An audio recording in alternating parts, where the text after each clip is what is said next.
1 week off, but now we're so back here on Friday. I'm here with Brennan and Kyle, who are sporting opposing NHL teams this evening as we're recording this. Sir. Penguins are taking on the jerseys. Penguins are taking on the Sabres. They're sporting those jerseys, and I'm celebrating the NBA trade deadline, wearing a jersey of somebody who was traded last year. He's rocking the beef right now. I mean, he started this with his voicemail. Oh, yeah. I was shopping in a Walmart, and I'm like, I get Korey dissing my 13-36 Indiana Pacers. Come on now. I guess 38 now because they lost to the Rockets, they lost to the Jazz. So if you guys haven't been watching watching our Instagram page, this is a sign that you gotta start following the socials. Yeah, Brennan and I had a spirited debate over Instagram after Brennan leaked a voicemail of me hating on the Pascal Siakam All-Star selection. But yeah, so you guys know how we're doing. Kyle, how are you doing? The world has not heard from you. I'm doing great. So yeah, I'm typically pretty quiet in these beginning scenes. I'm doing A-okay. The Penguins kind of been reeling a little bit, but before that they've won 6 straight. So I'm doing pretty good right now. Excited to talk about a lot has happened in the NBA. So that's gonna be most of this podcast, I bet. Very NBA-centric episode today, as we finally have 1 week off here from the NFL because we didn't record last week. But the Pro Bowl did happen. The Pro Bowl did happen, totally. Oh, it man. Totally happened. The flag football game. Everyone's favorite flag football game. The game. Pro Bowl quarterbacks for the AFC being Joe Flacco, Shadur Sanders, and I don't even remember who the other person was. It was Burrow. So was it Burrow? All 3 Ohio quarterbacks from this season were Pro Bowlers. Wow. You want to go off it that way? I don't know. I mean, who were the originals? It was Drake May, Josh Allen, and Trevor Lawrence. That's pretty good. I would argue that's the top 3 quarterbacks. But one can't play in the Super Bowl. The other two just they don't care, which I don't hate. I mean, if it wasn't Micah Parsons like taking snaps on a scooter or something? I saw him running. Yeah, he was on a scooter, just walking around, just Man, very very weird experience. Yeah. How the mighty have fallen. I can't say I've watched the Pro Bowl in ever. Mm-hmm. I haven't watched it in 3 or 4 years. It's going to sound kind of dark. I think the last Pro Bowl I've actually watched was the one where Kobe died. Oh, yeah. I think that was the last Pro Bowl. That was 6 years ago. Quick story time. I haven't watched the Pro Bowl in 6 years then. Quick story time. This is what's nice about now that we have a true just bantering podcast. We don't have that fast format we used to do. I can just yap about whatever. Quick story time. Whenever Brennan and I were in the 8th grade and Kobe Bryant passed away, I found out from Brennan, who was not an NBA fan at that time, and I was super into it. And I found out from a text from Brennan, he was like, "Yo, Kobe died." I'm like, "What?" And then that day was just monumental. Oh, yeah, sure. It was it didn't feel real, you know. It was like there are only a couple occasions where something like that happens and you remember you were there. And 2 of the 3 things that happened have to do with the NBA, and clearly the other thing we weren't born for, the 3 of us, but I think we all know what that is. But sure.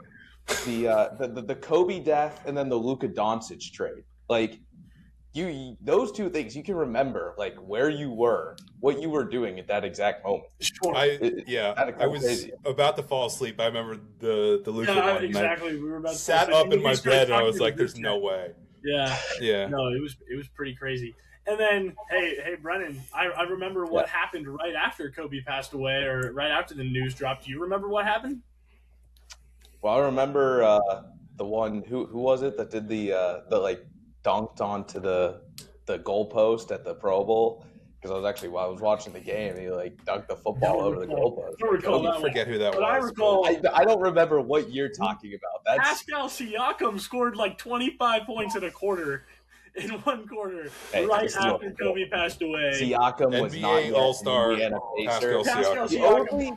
The only thing I think I knew about the NBA in that time was LeBron James and Damian Lillard and Domantas Sabonis being on my fantasy team. I had no idea who else was on that team.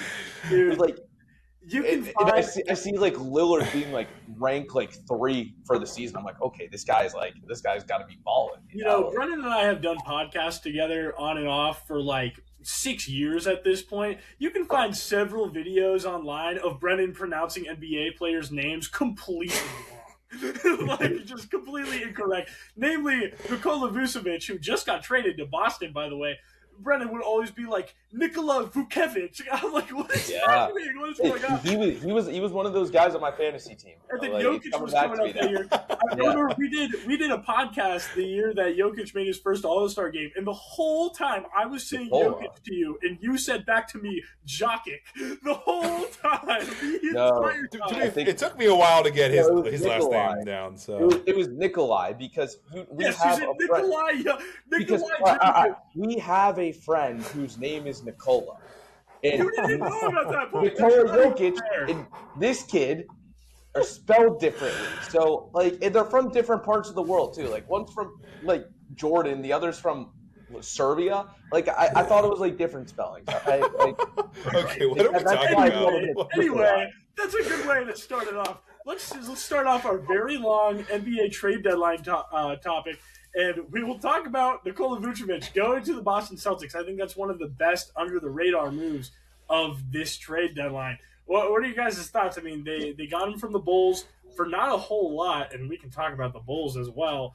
But that's a good pickup for Boston after it really is, if I could start, it really is such a turnaround because from after Tatum getting hurt last year, you would think, like, oh, this is going to be a down year for Boston, very obviously. They're gonna maybe win a few games, but probably be a 9-10 seed, not even make the playoffs. But I mean, they bounced around pretty well. Jaylen Brown's been leading them to success most of these games, and I think they got an area of need without really, as you said, giving up a whole lot. It's not like I don't think the idea in that trade to get Simmons Anthony Simons. The idea for that initially was not to have him for very long, right? It was just probably just going to be a short term. He's on a 1-year Vucevic. He's on an expiring contract. No, I'm saying Anthony Simons. Simmons. Okay. Simons. I understand that Vucevic is going to be like a 1-year thing, but I mean they're getting a pretty decent player in an area of need, and they're probably going to end up being probably pretty deep in the playoffs here. Well, you're flipping short-term contracts, and whenever you got 4 solid guards, because Derek White has played well for the past few seasons, Peyton Pritchard stepped up a lot this season, and obviously Jaylen Brown averaging almost 30, phenomenal. So, Simons was that 4th guy on the roster. You didn't really need him. So flipping him for a big man when you lost Porzingis last season, don't have Al Horford anymore, like it's a really solid way to round out this team if you're still trying to compete for a championship.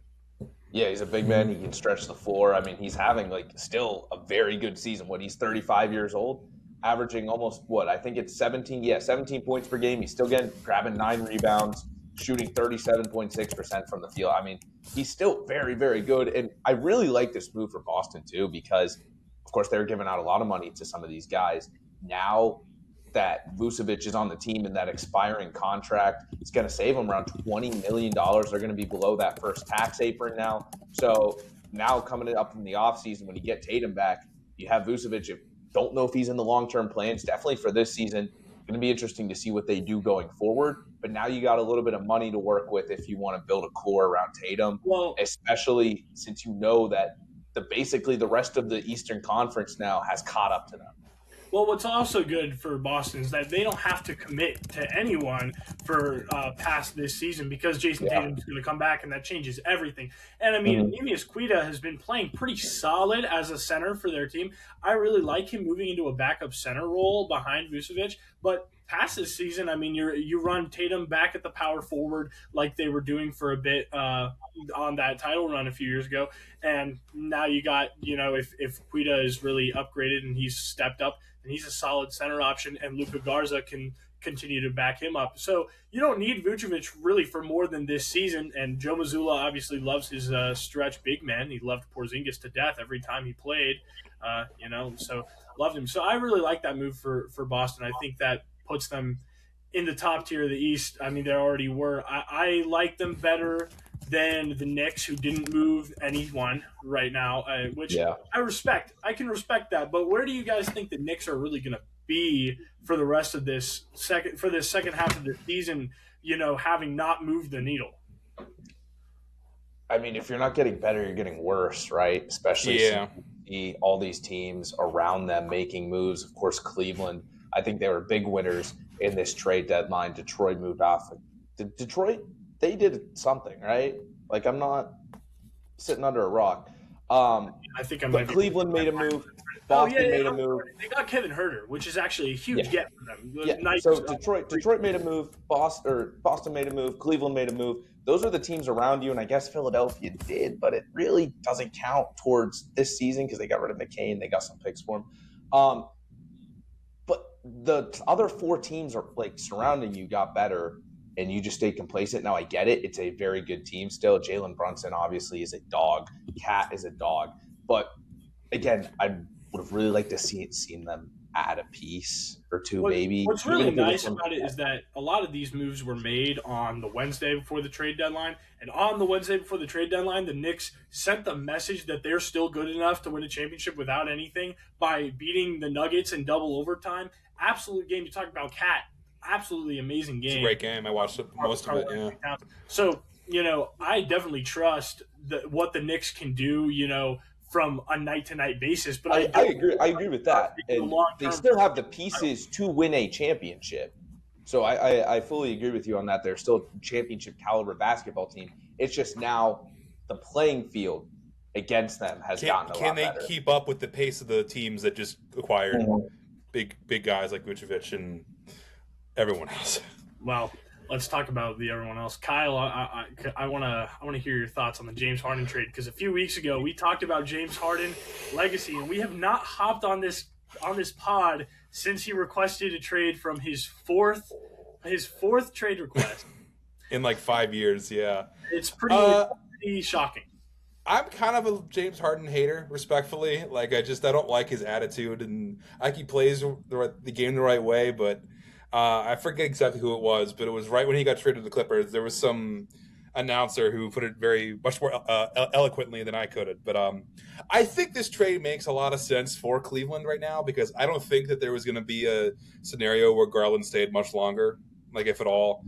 It didn't make sense. I don't think Garland and Donovan Mitchell really could have coexisted for much longer than now. It's such a short backcourt, Yeah.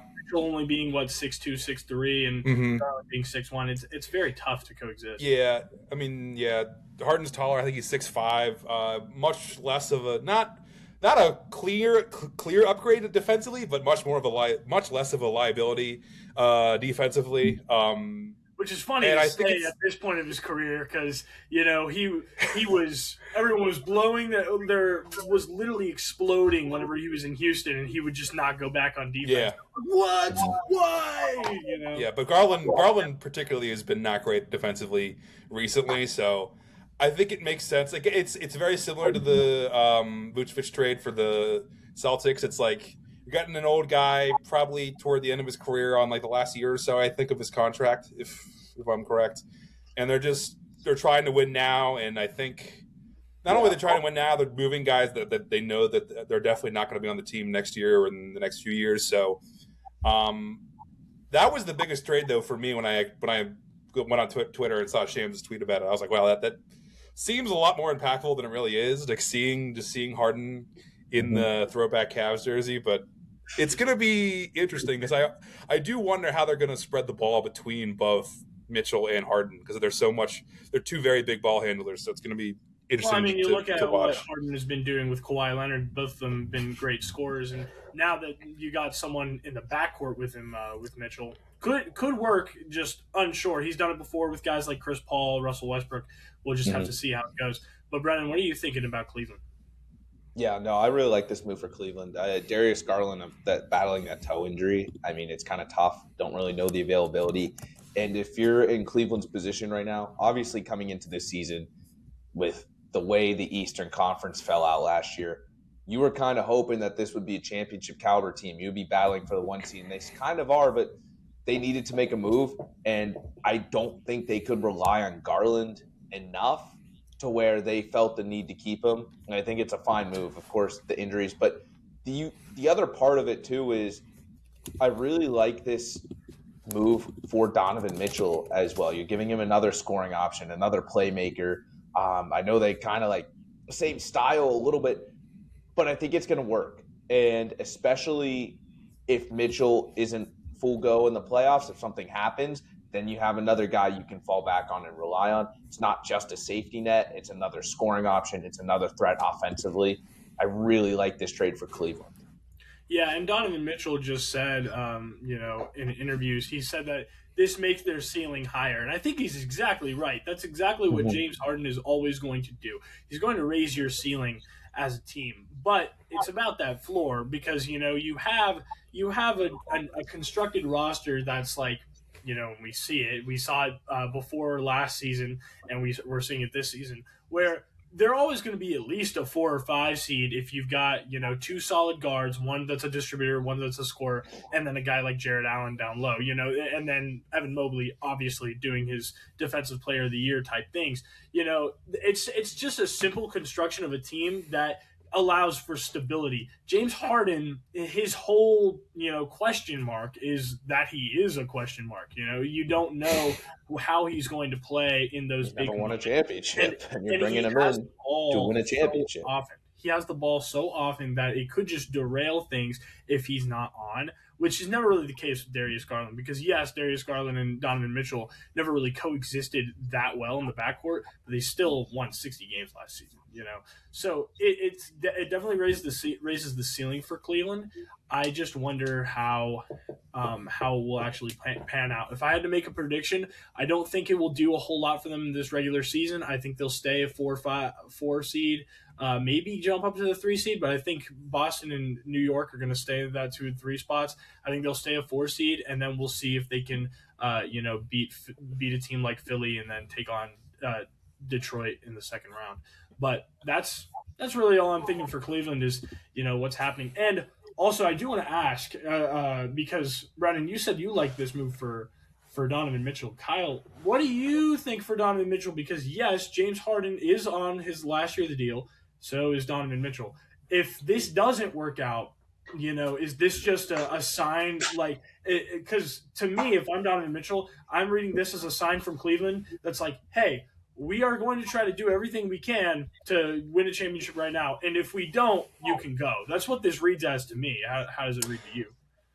I would probably err on the side of agreeing with you. Yeah, now that you mentioned that Donovan is on the last year of his deal as well. It's just kind of a thing where, I would emulate it back to my Steelers, right? Like, you've had them for so long, and you can understand that he's a good player, but is it going to work out in the system that he's in? Kind of like a Mike Tomlin sort of scenario. I would say, I would be surprised if after this year, after playoffs have concluded and we're going to free agency, that they don't at least entertain bringing him back. Because I think he's kind of the offensive backbone of that entire team. But they would definitely bring him back. I just don't know if he would come back. He would be interested in coming back. I can understand that. I don't know, man. It's such a particular scenario, and I'm just, to be honest with you, I'm just excited to see. I would maybe be able to answer this question a little bit better a few games, like a week or two into this Harden Mitchell combination, because I feel like if that's going to start hitting, then otherwise, I think he would maybe consider leaving. You guys able to hear me? Yeah, great. I agree with you. We'll just have to wait and see. And to clarify, Donovan Mitchell, actually, I misspoke. He does have one more year left on his deal after this year, but what's important is that he has to choose whether or not he's going to sign a contract extension next season. Because if he doesn't, then you get into player option territory, whether or not he accepts or denies that player option. And then it gets really sketchy from there. But so let's flip this, because honestly, with how much news there is, we're probably going to talk about just about every NBA team. Kyle, we said we'd keep live updates on this little rivalry game going on right now. Jason Zucker just netted one home for the Sabres. Really? Former Penguin Jason Zucker. Zucker's been on a heater, man. Like, low key, he's been pretty good for Buffalo. We happy we brought it back this year, but a little score update. It is 1-0. Sorry about that. Bigger. Sorry to run up to you, Korey. No, it's okay. Can I say a lot of the Penguins players are out. There's some dude I forget. I think it's Lizette who is. It's only Raquel and no, Raquel Letang's not playing. I think it's Letang and Raquel. But like I feel like those are the only two like big names. That Lizette, a guy in our fourth line, I think is expecting his wife is pregnant. I think they're expecting a child. So we're down a few guys. So I wouldn't surprise me if the Sabres won. Also, the Sabres are pretty good right now. So Acciari and Blake Lizotte are Lizotte. It's not Lizotte. He's making fun of me for mispronouncing NBA names. I don't know. However, I don't think that knows it's Lizotte. So it's like Key and Peele almost. Yeah. Alrighty. Well, hey, let's use a transition that Kyle gave us, which is that one of the Penguins players is expecting a child. You know who just had a child? Ivica Zubac 2 days ago had a kid. So let's talk about. I'm serious. So let's talk about Zubac because I was going to talk about the Clippers anyway with this trade, with what they did with Harden. They just traded away Zubac, and as I said, Brennan, Zubac just had a kid. So Pacers can give him a little bit of paternity leave to make sure they don't get good. I hope he goes on paternity leave for the rest of the season. Focus on being a dad. It's an important job. You don't need to show up, man. Just live your life. Be back next season. Los Angeles for now. That being said, I mean, like Siakam, you can take the year off too. Nemhard, Naismith, like all those guys. You just want to chill in Cancun or something. Is that not illegal? Can't you not do that? I don't know what the Pacers are doing because you gotta skate the line very delicately, and this is delicately. I don't know if delicate is Nemhard, Naismith, and Siakam were all available to play against Houston. Then a night later, all of them are inactive against the Utah Jazz. Understood. I don't know if that's towing the line. As far as the season goes, it technically follows the rules because they're still playing a lot of games. You're allowed to load manage players, which is technically what you guys are doing. So it's a very delicate line, and it's something very interesting to look at. And I was telling Brennan before this that I'm looking to make a video essay of kind of why this is the time to get into the NBA. And one of the reasons is because of how strategic some of these teams on the skirts of playoff contention are, managing their team right now. You look at the Utah Jazz, you look at the Indiana Pacers, and you look at the Dallas Mavericks, teams like that. It's very, very fascinating. And we have several moves in this offseason in this trade deadline specifically, that is making your team better without making your team better this season. So that it's okay, we're ready to stop the tank after we get a pick. And Utah did that with their Jaren Jackson Jr. trade. Obviously Indiana just did that, getting Ivica Zubac. And who else am I looking at? The Wizards, obviously. Wizards just did that, acquiring Anthony Davis, Trae Young. So they're going to suck for the rest of the season so they can add an asset in the draft because this is also a very unique draft class. If you're Indiana, you need to get a top 4 pick to be able to add said asset. Well, I was going to say, didn't they trade their – they traded their first rounder, right? They traded their first-round pick this year. It's protected It's protected picks 1 through 4 and then 10 through 30. It's super 5 through weird. 9, it is not protected. They need to win the draft lottery for this trade to be successful. It's incredibly fascinating because the top 4 picks are the ones that really could be anyone because those are the ones where people jump up. And then you're guaranteed to have 5. So it's Indiana, unless they win out the rest of their season, cannot have a 10 through 30 pick. It's impossible because then it becomes a thing. So I don't even know why they would bother protecting that. but they did protect that, and then they also protected 1 through 4. And then I believe if it doesn't convert, it becomes a 2029 pick, unprotected, which should be fine because you guys should be good by then, I mean, this is really the only down year projecting they're going to have. And look, I love Zubac. I think he's a great fit. He's a great Miles Turner replacement. Obviously, Jay Huff was not cutting it. And what? Jay Huff isn't cutting it with his I mean, fancy. he's all right, but like you get one of the best big men in the league. I mean, come on now, Korey. Jay Huff is a hilarious. I was so high on Jay Huff watch. coming into this offseason. He was literally Miles Turner 2.0, and I mean, I guess Jay Huff is playing fine. To be clear, it's just so funny to watch him play basketball because every single time he dunks, he doesn't dunk normally. He does like a backwards like hook like a rap every single time. And it's like, why so are you doing nonchalant about it too? Like I don't like he does like there's no I don't want to say animation to it, but like you're playing like 2K, you know, like, you get those crazy dude. He stands at the basket unless he's doing like that 180. But again, it looks like so nonchalant. He stands there with the ball, jumps up, and just puts it in. But what's funny is it's. I don't think I've seen an NBA player with less swag and he'll go up and then he'll do like this. Yeah. Like, what are we doing? I love the Pacers, but what is he doing, man? Like, seriously. Tell me about it. That's the play of your game.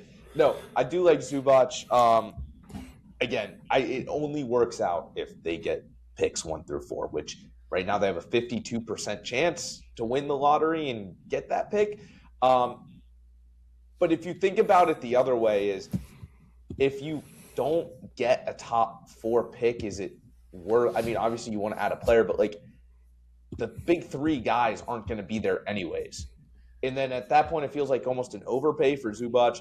I love Ben Mathurin not having the best of seasons, and especially with the emergence of Johnny Furphy and some of the other guys you drafted earlier in the first round these last couple of years, and they've been playing very well.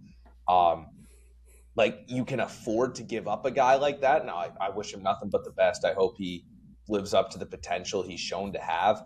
But again, he's just not having the best of years. So maybe change of scenery is what he needs. Really like him in Los Angeles. I think he'll get some significant playing time there. Stuff that he probably wouldn't have had with the season he's having next year in Indiana with the way the team's going to play.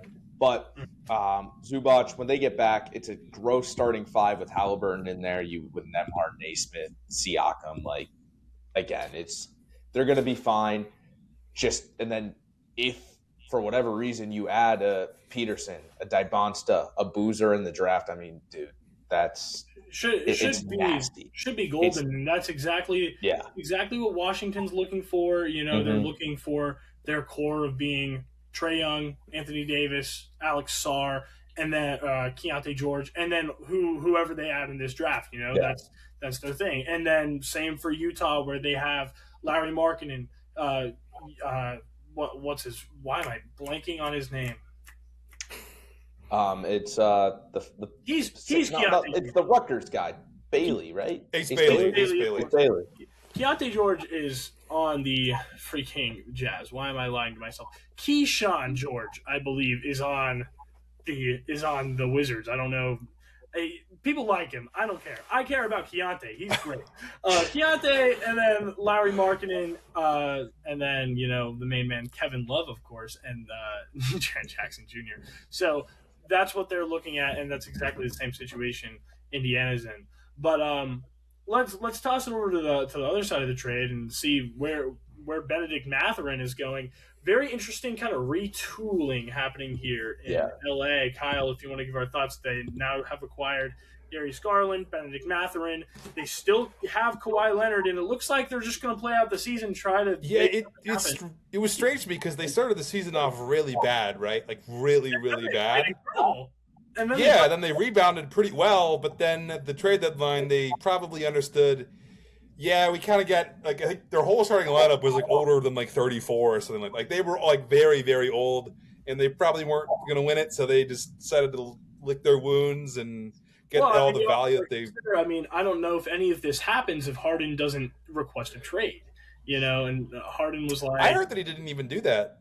Is that crazy? You heard Harden that he didn't request a trade. He said he was the one that was like, oh, like... Got a pistol, man. I didn't actually explicitly say that. I was just helping them go into a rebuild. Korey. Not what years long context would I have to take to disregard Harden's opinion on this? Oh, what man. multi-year, like... You know what? You're No. right. This is a trustworthy guy. This is not a guy that threw a party in a strip club during the pandemic. This is not that guy. The guy who wore a fat suit would get traded out of Houston. It's strange. It was strange to me that, I guess it isn't actually that strange. It's just the fact that they were playing so well, I guess, is what was strange to me near the trade deadline, and then they ended up like just being like, okay, this is not gonna get us really to the point that we really want to get to right now. So we should just try to get the guys that we want to hopefully get for the future. So they went and got a Mathurin with the Zubac trade. They went and got Garland with the Harden trade. I'm just interested to see does anyone want to look up how many years Kawhi has left on his contract? Because I would doubt it's much, if anything at all, at this point. Yeah, let me look. Kawhi Leonard, 3-year contract. Don't know how much is left on it. It's a youth movement for the Clippers at the end of the day. Yeah. I mean, they're just getting Ben Mathurin. Kawhi Leonard has this season. Kawhi Leonard has this season and next season. He does not have so no player option. On a withering contract, they're kind of understanding that, like, you can't win in the NBA with all your guys being over the age of 30. Like, literally everyone. It feels odd that they would flip Zubac in that, though, because they're still, they're still going to compete. So they're taking on the Garland contract too. You got to keep that in mind. Plus with Zubac, that's a lot of money you're dishing out, and Zubac, 29 years old. Clippers obviously probably aren't going anywhere with him anymore. Now they're it's him and Kawhi pretty much on that team. I mean, it's all right, but you get rid of $20 million, the Zubac. Now you're pretty much only on the hook for Garland for his next couple of years. So it's couple of years is the key. It's a money dump too. It gets the Clippers stuck in a place where they're going to be kind of mediocre. They're not going to have a good enough pick for the Thunder to steal it from them, to steal like a really good pick from them. But they're not going to be good enough to really compete right now unless Kawhi Leonard really has that many years left in him, which I would be surprised if he did. And then, of course, you got to think of the scandal and all of that and see if, is there a suspension on the way or Kawhi Leonard. And the conspiracy theory was that he didn't make the All-Star game because they're going to suspend him. And then Harden wanted out because he heard they're going to suspend him. But then they put Kawhi in the All-Star game. And so now it's like, and Harden said that he only moved so that they could rebuild. So it's maybe Kawhi. At that point, why not just suspend him, though, right? Yeah. Well, exactly. It's that much of an issue.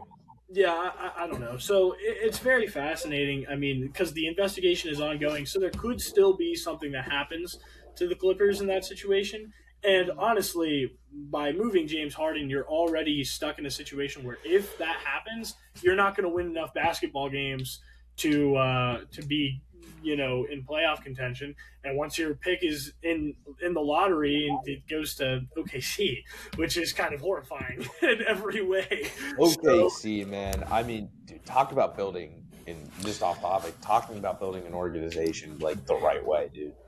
Like, that team is going to win so many championships to come. I mean, sure. Like, I sound like a broken record at this point, but like, I hope it's coming through on the podcast. It's insane what they do. I don't think it is. Yeah, we good. There it is. You on the internet? All right. Oh, what's up, Brennan? You're back. You were freaking out a little bit there. Maybe. I would say. Okay. I would say that OKC is somehow, some way having their cake and eating it too. It's just like the most insane thing in the world. Like, they got consistently great. Yeah, they got Jared McCain off, I think, 2 second-round picks. A guy who averaged like 20-plus points last year with the as a starter with the Sixers. Yeah, before he got hurt. It's just, I don't physically understand how they keep getting better, and then I look at the draft picks in the next 10 years, they have like the most. And it's by far the most. There's some sort of curse that's coming for them, though. I mean, you got to look at how many of their players are injured right now. And I will say, I did watch especially the end of that Spurs Thunder game yesterday, which the Spurs picked up another win, but that's not fair for the series. No Shea, no Chet Holmgren, no Jalen Williams without a Y. Jalen Williams with a Y played and got 25 points. 24. You talk about a deep roster. They've got they played 7 or 8 players yesterday, all generally regarded as kind of scrubs in the NBA, and they competed for 48 minutes, held the Spurs to I think under 40 points in the second half and almost won that game. The Thunder are just built for the future, and they had 3 guys. They had 3 guys score 20 points each. Exactly, and they're built kind of in the way that Golden State has been built, where when Golden State was winning their last title, it's wow, they have these really great players for now, and they have freaking Moses Moody, Jordan Poole, Jonathan Kuminga. Well, you also got to keep in mind, not only do the Thunder have those rising stars, they have the draft capital to go get more or draft more too. I mean. It's insane, man. What they did, it's pure. It's ethical too. You talk about ethical hoops, not ethical hoops. I mean, this is this is pure ethics. This is pure ethics, bro. What do you mean no? What have they done? They did this the right way. It's just come on. Look. At some point, they just got to redistribute the wealth. No, well, it took a while. That's fair. Well, Kyle, and I will say, I think this is that this specific part of it is unethical. I agree with Brennan that everything they're doing is ethical and great. What's unethical is that it's about to be all stripped from them. Kevin Love, actually, who I shouted out as a joke earlier, he actually put this really, really well on Cam Johnson's podcast on Old Man and the Three. By Cam Johnson, he was doing a podcast now. Huh? Cam Johnson's got a podcast now. He took over JJ Redick's podcast. Okay, I was gonna say Moon Area High School legend, bro. Shout out Cam Johnson. Yeah, but the second apron rule is going to absolutely mess up this team, and Kevin Love was fuming about it. He was like, I think this is the stupidest thing that has ever happened, because these 3 guys were all drafted here. They were all built, well, Shea was not, but they were all built in OKC, and now they're not going to stick together. And he's like, this team is a machine. They play basketball excellently, and that's proven by nights where they don't have Shea, like yesterday. And it's all going to fall apart on them, and they're going to have egg in their face just like Golden State does now. After, they don't have any of those young guys anymore. No more Poole, no more Wiseman, no more Moody, and now no more Jonathan Kuminga. He just got traded too. So it's all over, and it'll eventually come to a head in OKC as well. Yeah, Kyle? Sorry, can I interject? First game in the NHL, rookie Avery Hayes gets the Penguins on the board to tie the game. Sorry, I just wanted to. All right, Avery Hayes. Shout out. First the Sabres let that up, bro. How about that, huh? His first NHL, he just got called up because of all the injuries. Why are you pointing to the C on Crosby's jersey for Avery Hayes? I'm just doing this. I don't know if I was pointing to the C or not. You were like, Avery Hayes. I'm like, what? Yeah, there was no C in Avery. That was not intentional. Maybe future captain in his first NHL game. I mean, I was at a kind of sports bar and restaurant 2 days ago, and they had the Penguins game because we're in Pittsburgh. So they had the Penguins game on one of those ginormous TVs, and I was sitting right next to it watching the Penguins take on the Islanders. And and I don't know who won that game, but the Islanders did in overtime. I don't think it was the Penguins. The Islanders and the Sabres both lost on a breakaway overtime goal within 10 seconds of each other, because we had both games on in my apartment, and it happened back to back. Nice. So yeah, that very was exciting. Anyway, back to the NBA. Who were we talking about? I think we just shifted. We're talking about OKC. We were talking about OKC, so let's talk about Jared McCain, I suppose. I mean, why not? I mean, I think Jared McCain he got traded 2 days into college. I mean, he's 3 lectures behind. That's a good one. I think Jared McCain is one of the best young talents in the NBA. I wonder if injuries have already thrown his career for a loop. And I mean, I don't think so. I mean, I don't know if Kyle, you have seen this, but Kyle and I both go to Penn State. Obviously, a lot of Sixers fans here. They are absolutely livid. They're that fuming. They're fuming. They are fuming over this. He was a fan favorite. I mean, partly because of his social media presence, but still, he was good. No one thought coming out of college, everyone had their stereotypes about him. He shuts that all up right away. Well, that's what's awesome about a guy like Jared McCain, problem, But now he's in OKC. I mean, dude, he's gonna thrive, man. I mean, good for him. But a team like Philadelphia. That's what's cool about Jared McCain is that he has such a personality, and he's never been hiding it. And since he's so talented, nobody's actually mad at him. In this landscape, in this today's world of sports and stuff, he's the type of guy that people make fun of. You're making all these social media posts, but you're on the bench or whatever. He's not. He's absolutely starring as a rookie just to have the legs ripped out from him. And it's brutal. Also, side note, another quick story time. I don't know why. I got recommended the clip of Klay Thompson tearing his ACL and then making 2 free throws in the finals today. I got recommended that clip on YouTube, and I watched it, and I was like, oh, man, this hits. Yeah. Because it's brutal. That clip. Have you guys seen it where he gets hurt, and then he goes to the locker room, and somebody's like, hey, if you don't shoot your free throws, you're not allowed to come back in the game. And then he turns around and comes in and makes 2 free throws. So wait, was that the series against the Raptors? I think. Yeah, that's the one that KD and Klay Thompson went down. Mm-hmm. I was watching that series from Boston, Massachusetts. I was in Orlando, Florida for that one. Yeah, I was sitting right in my house. I don't know. I think that's where I was. You were probably I at that time I didn't watch a whole lot of NBA games, but whenever the finals were on, I would put because I remember every other night it was NBA, NHL, NBA, NHL. What was the NHL final? Was that the Blues year? No, that was Blues were the year before, right?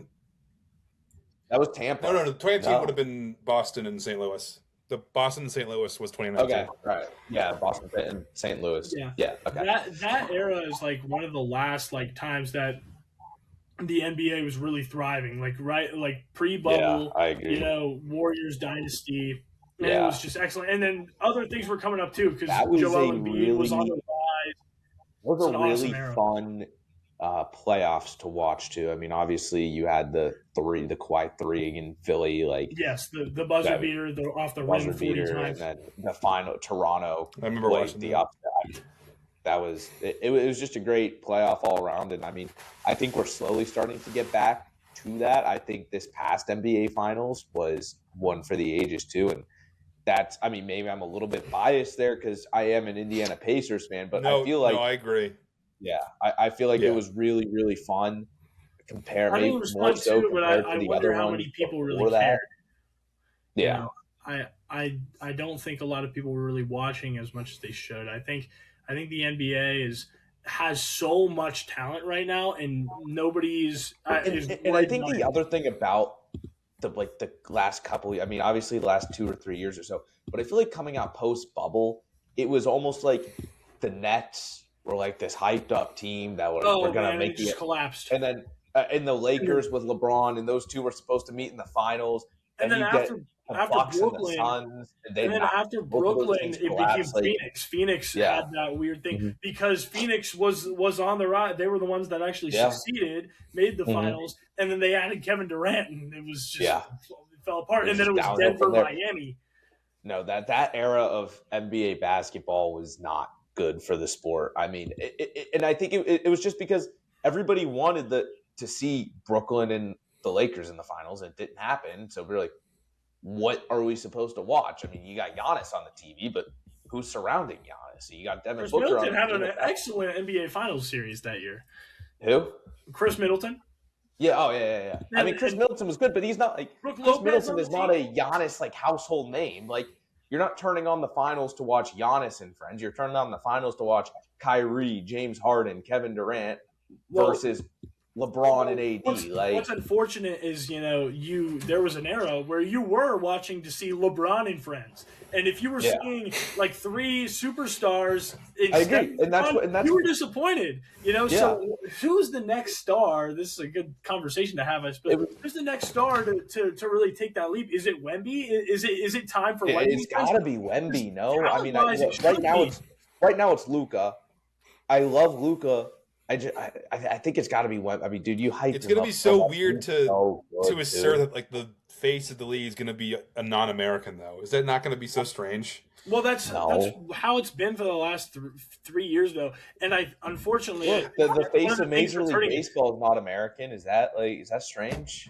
No, but the face of baseball is Asian, and Asia is absolutely. The face of baseball has been non-American before. I mean, and also the other thing with the face of baseball, the thing that made Shohei Ohtani the face of baseball immediately was that he was playing both sides of the ball. He was pitching and batting, which was unheard of. That's true. Anyone from any country would have. He was doing it at a high level. Let's be clear here. He was doing it at such a high level. But his nationality is not why he is so popular. That helps. I agree. There's a unique edge to it. I'm just saying. The problem is that Jokic has I honestly Jokic just got no personality. He does, but he's not like a face of the franchise kind of guy. Well, if you look at the 1970s, which was before, obviously this is really better than the 1970s, but before now, quote unquote, the 70s were like the dark ages of the NBA. And people point to as one of the main reasons why it wasn't popular was because the star of the league was Kareem Abdul-Jabbar, who was not playing, an interesting style of basketball. Because you got to think this guy was banned from dunking in college, and so then he just started skyhooking. So the way he played, the way he presented himself in the media, because he had been attacked in the media before, was not fascinating, and so that kind of tanked the league, especially when they had a competitor like the ABA that had Dr. J and things like that. So you look at now, and I see what you mean about the personality of Jokic not being enough to carry it, but man, you'd think that Anthony Edwards balances that out. I agree. I don't think they market Anthony Edwards enough. Truth be told, I think he's getting overshadowed by guys like Luka and even Jokic to an extent. They absolutely need to be. Luka is infinitely better. Okay, not. Luka's a lot better than. I agree. He's better than. The problem is I think they are trying to market Anthony Edwards, but I don't think he's good enough. And Jokic is literally possibly the top 10 player of all time already. He's so good. Oh yeah, I agree. He's just quietly good, man. I mean, speaking of quietly, it also doesn't help with Jokic. I'm quietly. Kyle is quietly good. Kyle, let's hear some words. I have nothing really to add. I'm just I don't know. Hey, you do you, Kyle. But Kyle, who do you think should be the face of the NBA if they want to take a new step? You're talking to me or Kyle? Victor. I agree with that. Should be Wembanyama. What about Cooper Flag? Could he do it? He's not there yet. If he gets there, he's going to win Rookie of the Year. He's excellent. I mean, of course he is, though, right? Maybe Kneppel. Kneppel might. But, dude, when is that you really watch how you say that dude's name? I hate that guy's name. Can we talk about that? What's brutal is you watch, man, did you guys watch that Hornets-Mavericks game a couple of days ago, like last week, where Cooper Flag dropped 49 points and lost to Con Kneppel had 30, and the Hornets were just playing good. Hornets are playing good basketball right now. Yeah, they are. I really like what they're doing. Scary. Con Kneppel is very good. LaMelo Ball, obviously. I mean, dude, I cannot wait until they. Dude, I cannot wait until they play the Miami Heat and play. It's to be so crazy. Yeah. No, interesting times in the NBA. I mean, it's definitely weird. I do agree that Wemby will be the face of the NBA at some point. I think he's got to be. He's so good. He is. I think what's going to cause that is he's got to beat OKC in the finals. Not in the finals, in the Western Conference Finals, because they play in the same division. I think if he does that, it's just like that. Like the NBA is like, all right, we're full go. Because right now you still got Luka, you still got Jokic a little bit, Anthony Edwards. What kind even of like Giannis? I mean, he's still like the Greek freak is like have a team around him right now, and I mean, the whole Giannis drama. Okay, can we talk why of the trade deadline? And nothing happened. Shams should be fucking, excuse my language, should be fired for the gross ineptitude. Okay, like for like weeks, he has been tweeting consistently like, "Oh, you better keep your eyes out. You better watch out." He's reporting the accurate. Why should Shams be fired? Shams was accurate. So Bucks have. I don't know. I heard reports that he didn't have the very direct about what being said. He did not say that the Milwaukee Bucks are trading Giannis Antetokounmpo. He did not say. I think he inadvertently did though. He said what he knew because he never said Giannis traded. He said Giannis and the Bucks are ready for a new adventure.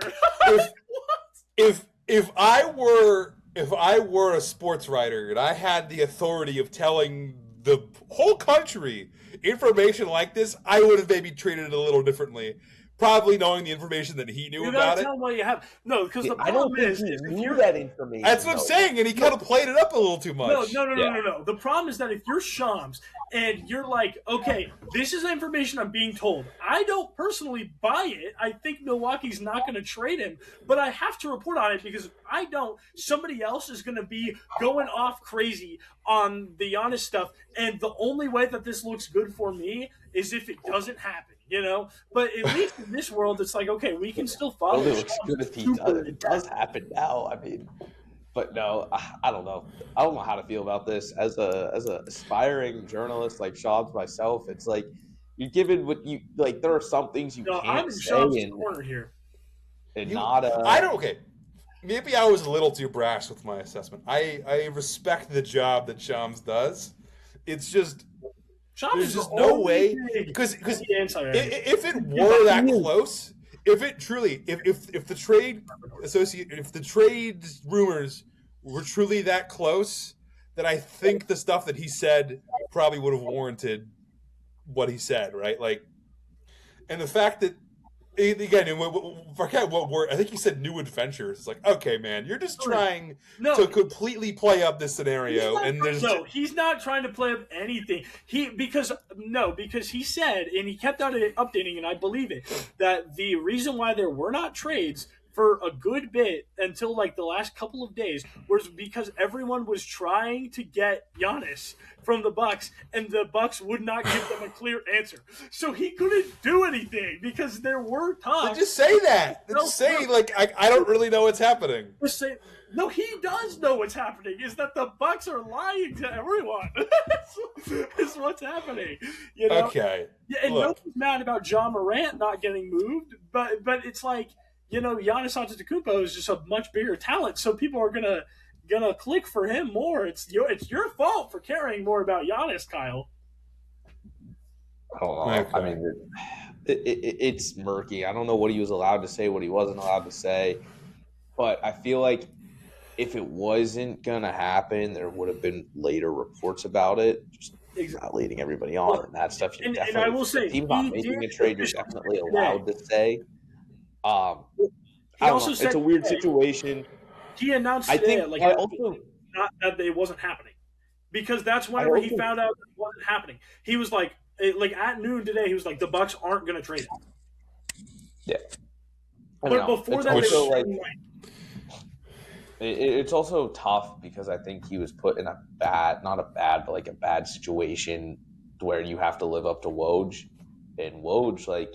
I said this earlier. He knows these guys better than Shams does, probably. I mean, that's not true. Shams has been in the game for years. He's been in the game for a while, but Woj was in for years. Shams just taken over his role now. Woj definitely has. Shams has been doing this for a while. I'm aware of that. But Shams wasn't the guy. Like, if you wanted breaking NBA news, you go to Woj. Okay, what are we even talking about? Can we? We're talking about a NBA beat reporter over anything else right now. Can we? All Can right. we? Because this podcast has gone on a little What's long. the over/under on Shams' point total at the NBA All-Star game or a celebrity game? I don't think Shams is going to score. Wait, he's in the celebrity game? He's in the celebrity game. You know who his coach is? You know who his coach is? Is it Maj, bro? Giannis. Giannis? He's coaching. Isn't Mookie Betts a coach with it? Yeah, because it's all three Antetokounmpo brothers, and it's Mookie Betts that are coaching that team. Where does Mookie Betts come in? He's a baseball player for the Dodgers, and he's coaching the NBA All-Star game. What's even funnier? Multi-World Series winner, Mookie Betts. What's even funnier is that there are 4 Antetokounmpo brothers, so they could have just done all 4 of them. No, they only did 3. They only did 3 and Mookie Betts. Wait, I didn't know there was more Thanasis. Okay, Is it Thanasis? It's Giannis, Thanasis, Kostas, and Alex. Oh, I know. I knew Kostas. Isn't Thanasis still in the league? Yeah, he's still in the Bucks, isn't he? What warrants him to coach the All-Star game then? Is he He's not an active player. Like, dude, what is the All-Star game, man? That's a whole nother Dude, this is a whole other I podcast. tweeted this 2 years ago. All All-Star games ever should be eradicated. No one gives a flying heck anymore, man. No one cares. I remember if we are genuinely having the brother of a NBA, I guess he is also in the NBA, but respectively, a brother of an NBA player or be a head coach for an All-Star team. That's just preposterous. I also think Shams is like going up against the likes of, and there are some former NBA players in there too. But I know, confirm one. I know Amon-Ra St. Brown is in the All-Star game, the Celebrity All-Star game. You really want to tell me in a 1v1 Shams has to play against a NFL like an All-Pro NFL caliber player? I get it's a different sport, but like, you're going to tell you that's what you're going to put up Shams against, bro? Like, dude, I was watching when I went to the All-Star Celebrity game in Cleveland a few years ago. I watched Myles Garrett going against MGK and Jack Myles Garrett is Myles Garrett is a dog, though. Dude. He was actually, they also had the gold medalist like long jumper playing, and he was fucking getting up. He was jumping high and dunking. It was crazy. Don't they have 4-point like plays in the Celebrity All-Star game too? They do. They have a 4-point line. It's like what the like starry 4-point line. Yeah. Or no, it's the I thought it was Ruffles, dude. Ruffles 4-pointer, bro. Oh my god. Okay, look. No, this is unserious. Can we put like the cherry on the top of the cake? Can we just quickly go through our Super Bowl predictions here? Wait, but there's still so much more to talk about the NBA. Dude, I am not getting into another hour of NBA All-Star talk. We need to diversify. Okay, last thing in the NBA. Can we really fast talk about Anthony Davis? We never did it. Can we talk about I think it's a good trade for Washington. And obviously, it's a very similar scenario to Zubac. I understand that Davis has not been healthy, particularly recently. I think he literally played under 30 games as a Dallas Maverick. Yes. To really put that in perspective, the Dallas Mavericks traded Luka Doncic for 29 games of Anthony Davis. And now Chris Middleton. And Chris Middleton, yeah. But I think it works because it's a very similar scenario with the Pacers because they got their big man for the future who can stretch, play the 4 or 5, and then if their pick stays in I think the top 4, I think they still get it. So you have Bob Carrington, you have they got Trae Young, which I completely forgot about, Anthony Davis, and then a top draft pick that's going to be dangerous in like 18 months. That's all I'm saying. Yeah, no, it's a good trade for Washington. The big question is, can AD stay healthy next year? Applaud to Washington. They're finally putting together a competent basketball team. I feel like that's something we haven't had since John Wall played there.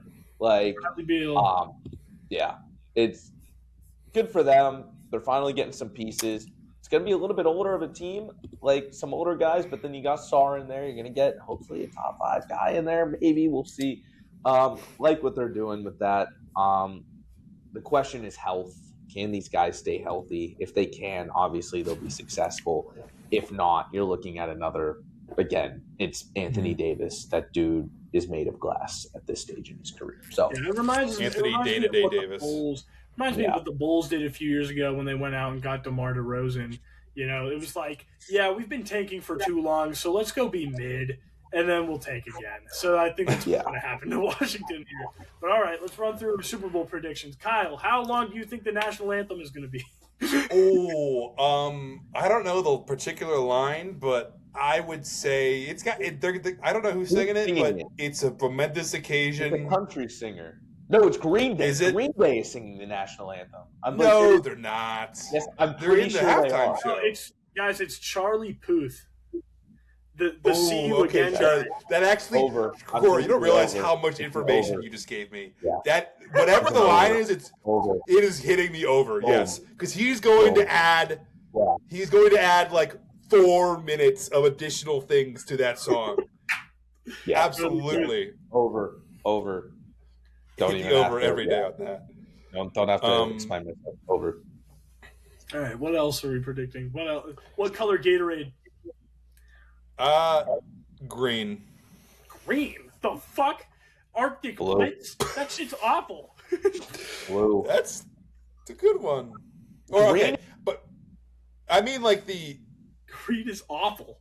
I think I meant like the Brennan, green we can't yellow hear you one. Anymore, but I hope you are sharing my disgust. Yeah, Brennan, I think your mic died. And there it goes. I meant like the green yellow one. That's the first. When I said green, that's what I meant. Like the you know what I mean? No. The green yellow one. All right, can you guys hear me now? Yes, it's the one I got after the Steelers game. Yellow one. It's the one I got after the Steelers game. That one. The cucumber one? No! Oh my gosh. Green apple. I'm looking this up. All right. Is that this might be that one? It's blue. It's orange. It's gonna be blue.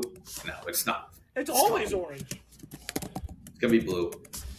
Orange. All right. Anyway, and who's gonna win the game? Seattle. Easily. Seattle. I really hope I don't have to eat my words on that because again, easily Seattle. If Drake May's injured ass, NFL gods. Look, the 1 year we don't have the Chiefs in the playoffs, I do not want New England to win another Super Bowl. Please. Yeah. Please, yeah. Oh, please. And that makes so much sense for me as a Steelers fan, to you as a Bills fan, to the other guy as a Broncos fan. We all hate the Patriots. And we all have our unique reasons to do it. So please, Drake May throw 3 interceptions, just completely throw the game. Did we ever do the podcast after the freaking AFC Championship? No, we didn't. That was last week. Oh my god! I hate weather. Like freaking hell, dude. That game was infuriating. That was hard to watch. Even as a guy. Hey. Dropped the ball and dropped it like immediately just because it was too freaking windy. As a Bills fan, I do want to say thank you for allowing us to take all your coaches as well. So we really appreciate that. I know. What are we doing? Leonhard is going to be a dog, dude. I'm so excited. Like I was hesitant with Joe Brady at first, and we didn't talk about the rest of the head coaching hires. My little short spiel on the Bills, at least. Joe Brady's, I was hesitant at first on him. Loved what he put around him. More confident right now. Well, okay.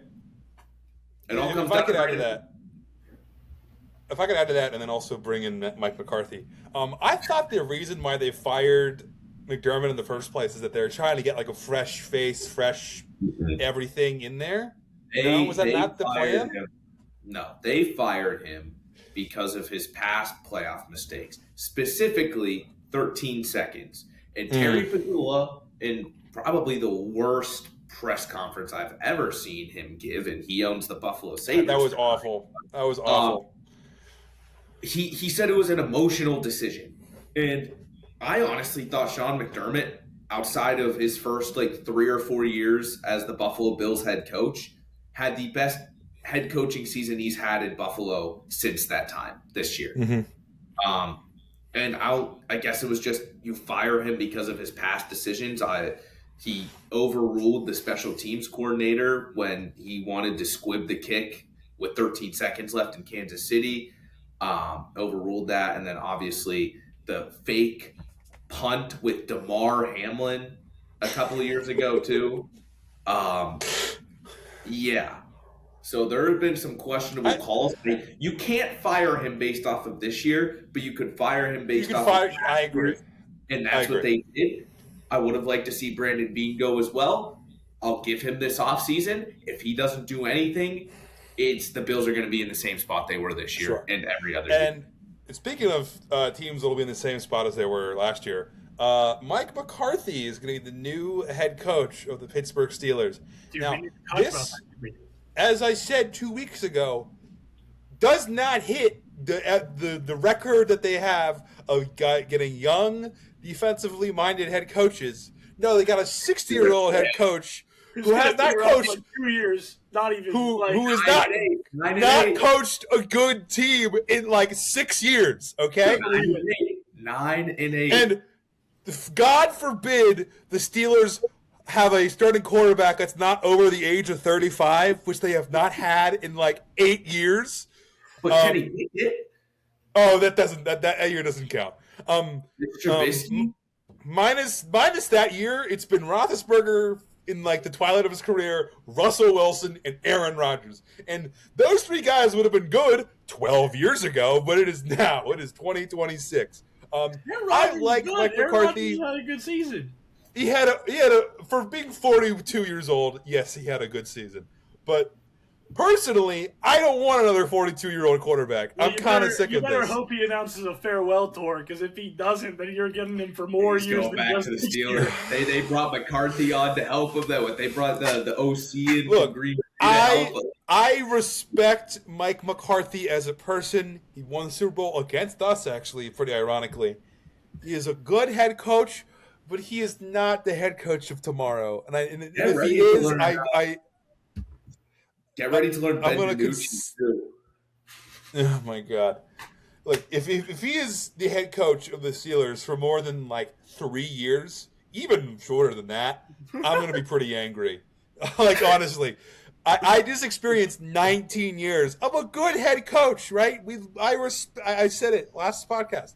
I respect Mike Tomlin till hell freezes over, but it was very clearly time to move on. And now that we are essentially just made the biggest lateral move in the entire world, it's just I don't get it. And apparently the guy I had for the next head coach completely bombed his interview for the Steelers. And I hope that doesn't mean that the Steelers just didn't like what he said. He probably said like, yeah, we probably need to tank a few years. We need new facilities, new everything. That's definitely what he said. He's like, we need and to then they're like, hell no. Look, again, I respect Mike. Rooney in owners of the NFL now. 33rd. And there are 32 teams in the NFL.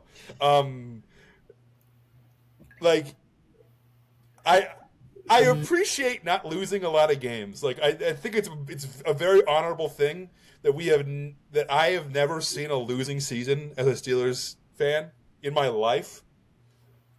But the Bears, like half my family is Bears fans. The Bears have stunk for a while, and now they have their quarterback of the future and their head coach of the future. And why can't that just happen to us, please? It'll happen to you in 10 years. You haven't. I don't want to wait 10 years. I've been waiting 8 years. The last 8 years to do something competent. And with that rant, that's going to do it for today's episode of the Banter Ball Podcast. You can hear us next week as hopefully Drake May loses and never plays football again. And you can follow us on LinkedIn and TikTok. And we have a TikTok, right? Yeah. Yeah, we do. And Instagram and YouTube, Spotify, iHeartRadio, Apple Podcasts, and it's going to be it. Brennan and Kyle, anything to plug before we're done here? No, that's pretty much it. We want to be bumping content. Of course, you saw a little bit this week with the little feud about Siakam and Sengun. Didn't get into it, but you know what? It's all right. Both are deserving. I don't know why Sengun didn't get in. I admit that. He better replace Shea.